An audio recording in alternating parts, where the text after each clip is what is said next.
കഴിഞ്ഞ 25 വർഷമായി ഗുരുവായൂർ നഗരസഭയിൽ തുടരുന്ന LDF ഭരണത്തെ കുറ്റവിചാരണ ചെയ്യുന്ന മോചനയാത്ര ഒക്ടോബർ 9, 10, 11 തീയതികളിൽ നടക്കുമെന്ന് കോൺഗ്രസ് നേതാക്കൾ വാർത്താ സമ്മേളനത്തിൽ അറിയിച്ചു. നഗരസഭയുടെ 40 കുറ്റങ്ങൾ ജനസമക്ഷം തുറന്നു കാട്ടിയാണ് പദയാത്ര നടക്കുകയെന്ന് Congress municipal coordinator R. Ravikumar പറഞ്ഞു. ഗുരുവായൂർ മോചനയാത്ര എന്ന പേരിൽ പദയാത്ര നടത്തും. ഒക്ടോബർ 9 തീയതി വ്യാഴാഴ്ച രാവിലെ 9 മണിക്ക് മല്ലാട് സെന്ററിൽ KPCC രാഷ്ട്രീയ കാര്യ സമിതി അംഗം ശ്രീ TN പ്രതാപൻ യാത്ര ഉദ്ഘാടനം ചെയ്യും.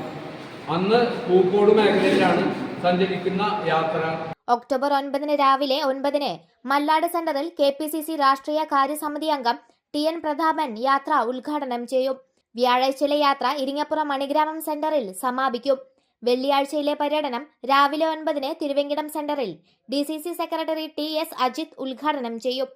വൈകിട്ട് കിഴക്കേനടയിൽ ഗാന്ധി പ്രതിമയ്ക്ക് സമീപമാണ് സമാപനം. ശനിയാഴ്ചയിലെ പര്യടനം രാവിലെ 9 പഞ്ചാരമുക്കിൽ UDF ജില്ലാ ചെയർമാൻ TV ചന്ദ്രമോഹൻ ഉദ്ഘാടനം ചെയ്യും. വൈകിട്ട് 5 ചൊവ്വലൂർപ്പടി സെന്ററിൽ നടക്കുന്ന സമാപന സമ്മേളനം മുൻ DCC പ്രസിഡന്റ് ജോസ് വള്ളൂർ ഉദ്ഘാടനം ചെയ്യും.